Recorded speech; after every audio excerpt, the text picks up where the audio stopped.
Welcome to today's episode of the Back in Shape podcast. Today we're going to be talking about how you can improve your sleep, especially if you're someone that suffers with being woken at night with back pain or sciatica around about that 3 a.m. or maybe even if you struggle to get to sleep. We're going to talk a bit about why. In this podcast, it really has two distinct sections. We're going to talk a bit about why first and foremost, a bit of information to help you understand what exactly is going on in your body. And then in the second part, we're going to talk more importantly about some sort of practical tips that we can do, the mattress, the pillows, etc., to make a meaningful change. And some of these changes can really have a night and day difference. So really pay attention to those, implement some of them. Some of them are going to work for you, some of them are not. So we've got a couple of different options there that you can really use. And as always, there's a comment section underneath the episode, whether you're on YouTube or one of the other platforms or on our website. You can use that comment section to ask any questions. Anything that isn't particularly clear or you want any clarification, please do go ahead and use that. So I've got some notes up on the board as well, just to make sure that we cover all the bases. And I wanted to kick things out by understand that if you've got a lower back injury, it is trying to heal. So there's going to be this process of inflammation, and nighttime is so important. Being able to sleep and get good quality rest is when our body is recovering, regenerating, etc. So sleep is so very, very important. But what is happening in our lower back? Well, the lower back is a little bit more peculiar than, say, other areas, the knee, the ankle, the wrist, the elbow, etc. In the lower back, we have very close to where the injuries lie, no matter what your diagnosis. If it's a disc bulge, some degeneration in the spine, spondylolisthesis, whatever it is, if you've had some surgery, there's going to be inflammation in and around the spine. And those areas consist of a series of bony holes or tubes. Those bony holes and tubes don't really change in size, especially when we're still. We can make use of certain movements to change the size of those holes, and that has pros and cons, and we talk about that in other episodes. But for all intents and purposes, when you're sleeping, those holes are still, and those tissues, the bone, does not stretch in the same way that other tissues, say the ligaments and capsules around your knee joint, those will stretch and swell to accommodate extra fluid. Your lower back, it's not the case. So if you have a bony tube that's that big with a little nerve, blood vessels running through it, and we pump a bunch of inflammation in there and that builds up overnight, that's going to create pressure. And it's often that buildup of pressure that is what actually gives us the pain and wakes us. And we'll talk a little bit more about that as we go through the podcast. So that's the first thing. And really, there are two reasons for this happening. Number one is your body is naturally driving inflammation to that area of the lower back because there's an injury. It's trying to heal. It wants to divert resources, oxygen, etc., nutrients to the target tissues. It wants to get more white blood cells in that area. It's going to push those out into the surrounding tissues, out of the circulatory system. So there's more fluid in the area between the cells, swelling, etc. It's also going to be trying to remove waste products, etc., as well at the same time. So that inflammation is a necessary process, but it's when it builds to unnecessary levels, particularly in those bony holes, that we get the problems, as I just mentioned. The second thing is that you're still and warm. You're not, imagine any other point during the day where you were still, like really still, for 3, 4, 5 hours at a time. And that stillness takes away one of the fundamental mechanisms by which we remove some of that excess fluid that can build up in any area of the body, and that is movement. Moving and the small micro adjustments that happen, the changes in pressure from one area of the disc to another area, from one area of the back to another, are what help pump and move this fluid back towards the circulatory system and then out back into into everything, from the capillaries into the veins and returns back to the heart, etc.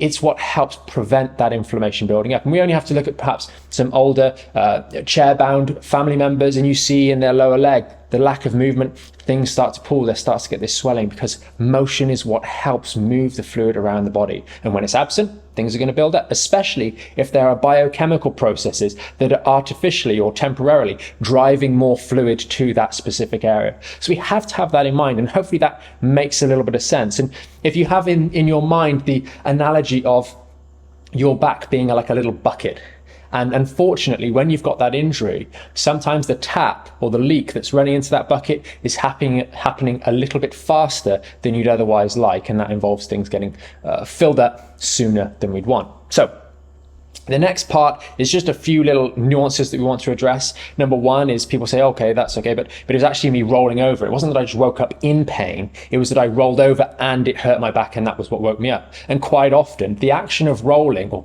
not quite often, when you roll and twist your spine, those holes change shape and change size. So if you were laid, say, flat on your back and you twisted to roll over onto your front, you will change the size of the holes. And if that was had the inflammation in it, you've all of a sudden changed the size of the bucket, and that can increase the pressure and give you the pain there. It could also be that there's a degree of instability, and that by you twisting and rolling over when everything's really relaxed and loose, the joints just shear with one another, they jar a little bit, and that's what creates that sharp pain.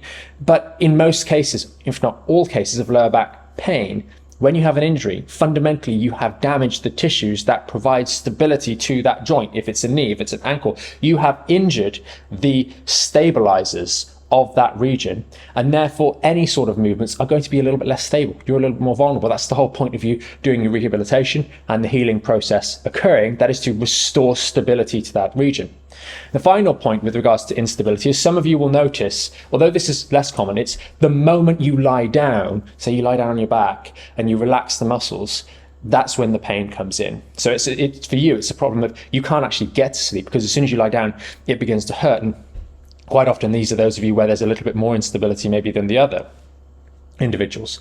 And that often, for example, with the lying down on your back, is that maybe you've been sat all day, all evening perhaps, and your hip flexors are really, really tight. And as you go and lie down onto your back, the rest of the muscles kind of relax, but the hip flexors are chronically tight and they pull on the lower back. And say you've got that injury at the L5-S1, that's the area that's a little bit more unstable, it's injured, it's recovering. As those hip flexors get pulled, as you flatten your legs out, they jar that lumbosacral junction, and that's what creates that immediate pain. And that can be an issue. And some of the tips we talk about with regards to sleeping position will be able to help you there slightly. And you'll find that if you get into bed in a specific position, and you'll have to test which one works best for you, that it can mitigate that effect on those ligaments temporarily. Now, long term, you're going to have to deal with, the lifestyle, etc. And we'll talk about that more a little bit later on.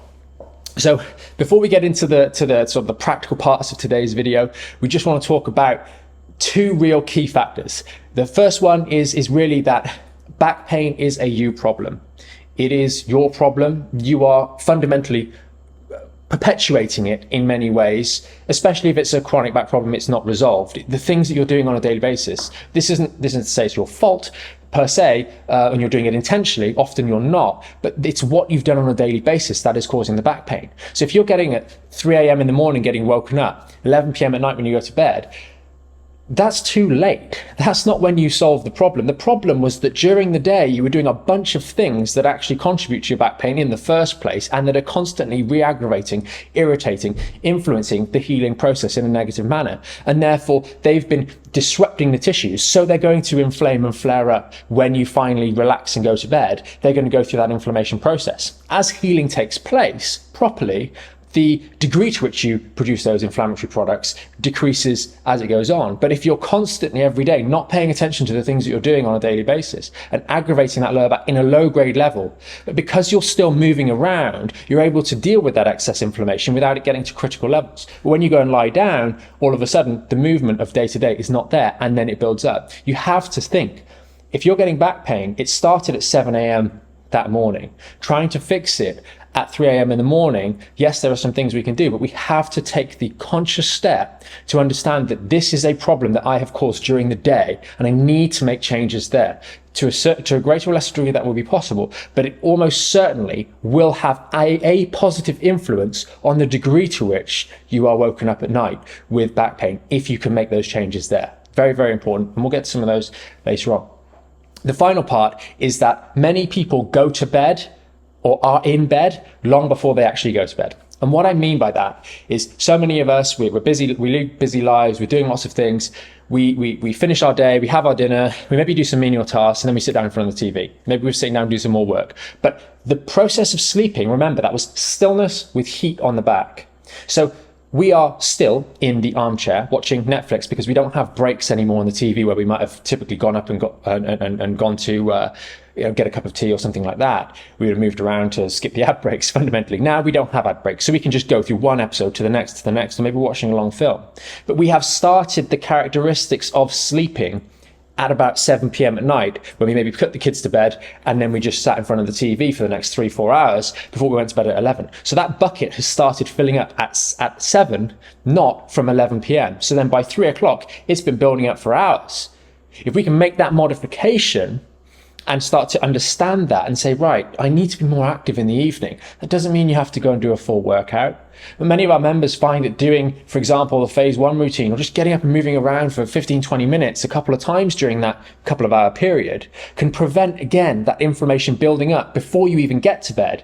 So you have a clean slate when you start. For example, if you had a leak in the bucket under your sink and it's been filling up all day or all evening, it would be reasonable to go and get that bucket, empty it out before you go to bed, then put it back under the sink so it can fill up again. Then you come back down in the morning and it's only half full. But if you left it under the sink all evening and it's already 3/4 full by the time you go to bed, you'll come downstairs and there's going to be an accident in the bathroom that you're going to have to clear up. It's exactly the same thing with your lower back. If you can do some movement to disrupt that process starting so early in the night, then you'll really have a significant impact. And for some of you, that will make the difference. It'll mean that instead of waking up at 3 a.m. in pain, you wake up at 7 a.m. in pain. Granted, you've still got pain, but you had a good night's sleep. And if we circle back to what we mentioned at the very start, sleep is so important. You've still got pain because you have an injury. Injuries don't heal overnight. There's no magic pills. They have to go through the natural healing process. If you've got a cut in any area of your skin, you don't start getting despondent because it doesn't heal, because you kept picking the scab. You're like, oh, well, of course, I keep picking the scab. If you leave it alone, it goes through a healing process faster. If you fiddle with it, it doesn't. It's the same thing in our back, but we just don't put 2 and 2 together. So start doing that and you'll start feeling better about the outcomes. And if you can make some of those changes and you start waking up at 7 a.m. in pain, what you'll find over time, especially if you do some of the other things we talk about today and talk about on other episodes, you'll find that you wake up at 7 a.m. with discomfort. Then you wake up at 7 a.m. and it's a bit of an inconvenience. Then you wake up at 7 a.m. and you don't have any pain anymore. And that's how things change over time. If we start to make the right changes, going back to what I mentioned a moment ago, when back pain is a you problem, we take accountability for those and we lead a better time during the day. Think about it. People often, especially when it comes to the nighttime issue, they're like, oh, what can I do at night? What can I do at night? What can I do? You're unconscious for most of the time when you're at night. Why not worry about the time during the day when you actually are alert and awake and have the impact to be able to do something? So it's very, very important that we think about that. So that brings us to the second part of the podcast. Here I'm just going to try and go through a couple of solutions, particularly looking at the bed and the pillows, as well as a few other areas outside of that. So first and foremost, the mattress. People always ask, hey, should I get a new mattress? The honest answer is if your mattress is 20 years old, it's sagging in 3 different places, you haven't changed it, the springs are poking through, get a new mattress, obviously, okay? You shouldn't have had that thing. But for most people, if you've spent good money on a mattress and it's under 10 years old, chances are it's actually going to be fine. And buying a mattress when you're in pain is probably not the right solution unless, as I said, the mattress is objectively faulty or damaged. In which case, get a new mattress, get one of the good ones. You don't need to spend a lot of money.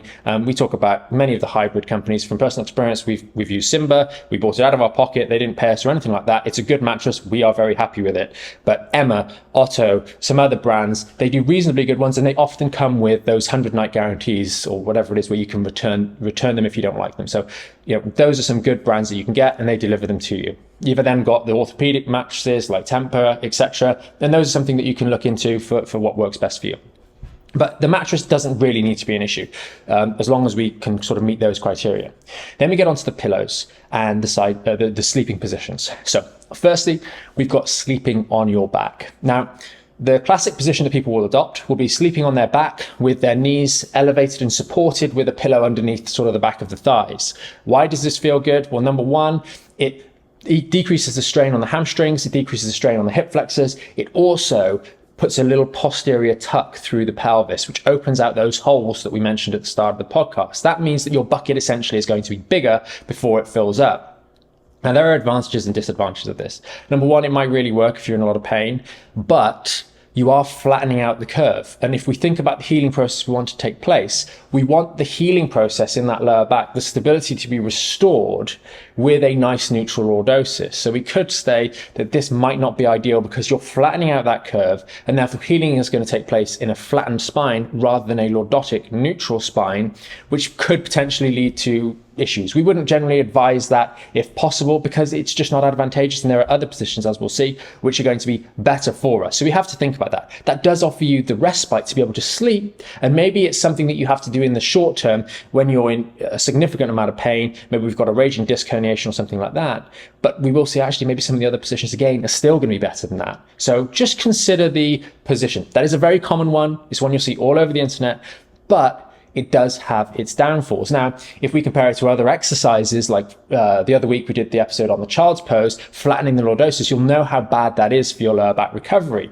But we could say this is nowhere near as extreme as that, and there's not compression through the discs or anything like that, as we are lying flat on our back. So kind of a bit of a mixed bag with sleeping on your back, but that's that. The next position is sleeping on your side. And with your side position, we can be a lot more effective here. We can make sure we have a neutral spine, so we're lying on our side, the neutral spine. Ladies with larger hips relative to their waist, and guys too, but with ladies it's a bit more noticeable. We'll often find that lying on one side creates trouble.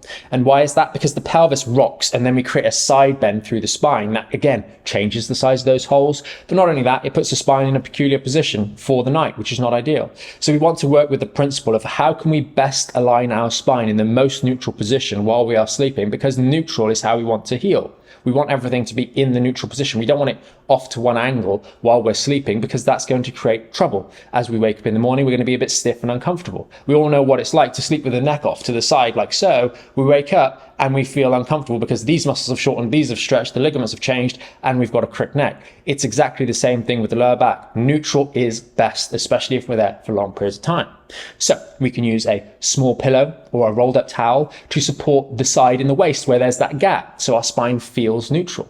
We can also bend our knees slightly so we take the pressure off whilst keeping neutral spine, and put a pillow, larger or smaller, between the knees. Often there is a degree of tension that comes round and pulls on the lower back when our knees are closed, and that can be alleviated by just opening the knees out and popping a pillow there. Can work very, very well. You can either use, and I would suggest, just using an old pillow that you've got lying around the place. And then maybe if you find it a really, really comfortable position, then you can look at some of these proper pillows, which are kind of shaped so they kind of stay in situ. But in my experience, just using a regular pillow works just as well. Although I haven't used those orthopedic ones, maybe they're going to feel more comfortable. I'm not sure. And the next one is using a pillow as you're in this position on your side, behind you. That pillow behind you really just serves as kind of a buttress, so you don't feel like you're having to balance on your side. You can kind of relax a little bit more, and that way everything's a little bit more stable. You're held in a neutral position. You're not going to be twisting and rotating, and you can just relax there. The additional benefit of sleeping on your side is that you're in a position that is ergonomically good to then go and get up. So by you sleeping on your side, you can literally just swing your body up, and then you're up and ready to go. We've got videos on this about how to get up from lying down. But if you were sleeping on your back, the first movement you're going to have to do is rotate onto your side and then get up. And that rotation can sometimes be problematic, especially if we do it too vigorously first thing in the morning. Again, getting into bed, we can again do exactly the same thing. We sit down on the side of the bed and we just lower ourselves off to the side. And it's very easy to do this without any forward bending of the back or any twisting of the spine in general. So that's an additional sort of benefit from sleeping on the side. Final one is sleeping on the front. And this is a bit of a contentious one. Fundamentally, sleeping on your front is no good for your neck. Unless you've got a clinical bench or you've got pillows that you can line up so you can still breathe. Breathing is quite an important function when we are sleeping. So we can't have our face in the pillow to preserve our neck alignment. We have to have the neck to one side or the other, which obviously has disadvantages for the neck. However, if we have certain disc injuries in the lower back, or maybe we have a reduced lordosis and we've spent hours every day sitting, that prone position on your tummy can actually, or does, allow that lower back to drop in and that lordosis to drop in, as opposed to when you're on your back, as we mentioned earlier, that lordosis dropping out of the spine and flattening. And this can be particularly helpful for those of you, as I said, with disc issues, because as that lordosis drops in, it takes pressure off the discs. It puts the spine back towards that neutral position so that healing can take place in the best possible way. So that's something to consider. Now, if you've got a bit of instability and you've got some tight hip flexors, etc., then that might still mean, like we mentioned earlier in the example, when you lie on your back and the hip flexors pull the pelvis and that jars your lumbar spine, you might find that lying on your front just isn't appropriate for you right now because it creates too much discomfort. So that's something to bear in mind and consider at the same time. Sometimes I mean, we can have a pillow underneath our chest to make that a little bit easier, but you'll have to play around with that there. That's the primary benefits of sleeping on your front. We have to weigh it up though, because some of you, if you've got a particularly bad herniated disc, when it's particularly acute, or we've got some significant degenerative change in there, that can mean that sleeping on your front is maybe a little bit uncomfortable. So, there's a good, 3 different positions, a number of different pillow setups that you can consider there to try, test out and see what works for you. But really, in your mind, the primary thing you want to think about is, can I put my spine in the best, most neutral position that is most comfortable for me? And that's what you want to shoot for. Now, I did think the next thing to talk about is kind of a little bit before bed, and that's in that 30-minute window, 60-minute window before we go to bed. Make the time, and we've kind of already touched on this, to empty the bucket. And what I mean by that is get up, move around. Maybe it's your phase 1 exercises. Maybe it's a little bit of ice on the lower back for 3 to 5 minutes. Just moving around, doing some prepare your coffee for the following morning. Whatever it is, but something around the house to allow the lower back to cool back down again, because it's probably been heated while you've been sat down doing whatever you've been doing, and reduce the inflammation there. So you're going to bed with the clock starting at 0, with the bucket starting at empty, rather than just following straight on from what you've been doing for the last 3 to 4 hours. That makes a massive difference. Some of our members, from a feedback point of view, find literally going up to bed and doing their phase 1 routine right before they go to sleep is helpful. Others like doing it 30 to 60 minutes beforehand and find that works best for them. You need to find out what works best for you, but doing something in that window will be helpful, and perhaps even doing a little bit periodically through the evening if it's a particularly long evening for you. You clock off at 6 o'clock and then everything's done. We've done tea, we're ready to do whatever we want. Then it might be worthwhile doing something a little bit earlier as well. I think it's worthwhile mentioning just the morning. When we wake up in the morning, first thing, what do we do? Very, very simple here. Don't bend forwards. Don't round your back. Some people will do knee hugs first thing. Think about all that healing that's taken place overnight. Things have been healing back together again. You go and do your knee hugs, you pull them apart. You get out of bed, you round your lower back. All of those activities are unhelpful. So first thing in the morning, it's kind of following on from pain at night. But first thing in the morning, we want to be nice and tall. That's why that sideline position is quite good, because we can get up, stay nice and tall, squat with good form with our torso nice and tall, standing up, walk around, do something for 10, 15 minutes, push back any potential forward bending, brushing teeth, washing the face, all those other sorts of things, just for 15, 20 minutes if you can. Now, some of these modifications, and we'll get to them next in terms of the daily modifications, they might only be necessary whilst you have back pain and whilst you're recovering. So some of them we don't need to do for the long term, but when you have a back injury, you have to accommodate things differently. You have to do things differently. If you had a broken leg, you would 100% do things differently because you'd have a stupid boot on. And with the lower back, you have to do that same. You can't be, childish about it, saying, well, I'm not going to do that because I don't want to. It's inconvenient. You have to do these things and make these changes. And that biggest problem with the lower back is there's not something else restricting you from doing what you want to do and cutting corners. You've got to impose those yourself, and that requires discipline. So it's very important. Avoid forward bending first thing. Get up tall, walk around and do something like that. The next thing, and these gradually start to become more impactful on your long-term recovery, and this is modifying the daily activities. We spoke about this in the chronic back pain podcast a couple of weeks ago, and that was, you are, like I said earlier, back pain is a you problem. The things you're doing on a daily basis are interfering with the healing process. So if you're sat in the office for 6 to 8 hours, get a sit-standing desk. Do something to get you up and down, whether it's taking calls, standing and walking around, or modifying your day so you can break things up. The excessive sitting is not going to be good if you've got a lower back problem. That's really important that we acknowledge that. It might be in the evening, certain things you're doing. For example, household chores. You might be doing the cooking. You might be doing the ironing. You might be doing the cleaning. Doing them in shorter stints can be helpful. Now, I know that's inefficient. It's much more efficient to get a load of ironing, stick it on the side and go through it all. But you stood over that iron, leaning forward slightly, increasing the load to your spine, twisting left and right is a great way to really aggravate the disc. And it's not convenient to do the ironing in 3 chunks instead of 1 big chunk, but that will help decrease the cumulative strain on your lower back. And again, it's one of those modifications that you need to do while you've got the injury so you can feel better, and then you can build back intolerance for those sorts of things. And if you do the last part correctly, you'll be able to do those sorts of things with no trouble. So have a think about or an honest reflection of the way in which you use your body on a daily basis and make changes where they need to be made with an understanding of your back. And that's why people often skip the understanding. They skip the education because it's boring and they want to get straight to the stuff that they can do. But if you don't have the education, you can't appropriately appraise the daily things you're doing in order to actually be impactful. You just miss a whole host of things. And sometimes we see that. It's okay. It's a learning process. You don't know what you don't know. And having support, like for example, our members in the program, to ask questions, go, oh, I didn't know that was a problem. Now I do, and now I can change it.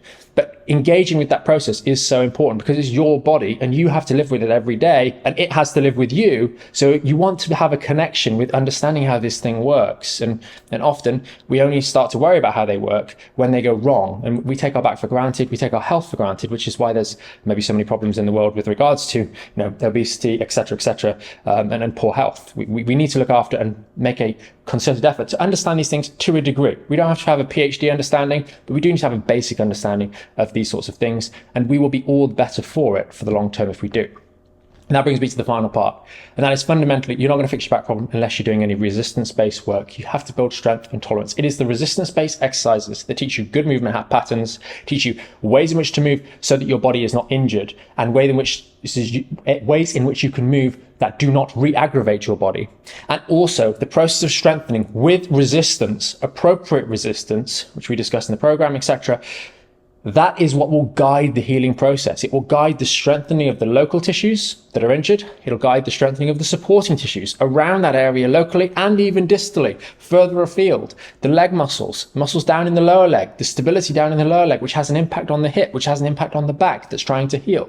All of those areas strengthening will make a significant improvements. And to the degree they strengthen properly, they'll guide the resilience that is built in your lower back where it has been injured, so that it maybe even is stronger than it was before it was injured, because quite often people haven't been doing that before they got injured, which is why maybe it became injured in the first place. And they can actually build their body back to be stronger than it was before they even injured it, if they do things correctly. If you do that right, you're going to find you have a much stronger back. And as the process of healing takes place, things like sleeping and getting woken up with pain, getting woken up in the morning or waking up in the morning in pain, start to gradually decrease. It's a slow process, but it works, and it's a sure process, providing you do all those things right and address all of the markers that we've covered in today's episode. Now, there's tons of other markers that we can work on and areas that we can work on, and that's why we put the podcast together. That's why we do these episodes every single week. We have the full podcast itself, and we have the full detailed articles. They're usually 2, 3, 4, 5,000 words long. There's lots of information there to help you, and it's all there free, so you can check it out on the podcast. Thank you very much if you've made it this far through the podcast. I do hope it has been helpful. Maybe you've taken some notes. If you've got any questions, any comments, please do post those in the comment section. Remember, give it a thumbs up if you did find this one helpful, and make sure you subscribe to the channel wherever you're watching this, and we'll see you next week in the next episode of the Back in Shape podcast.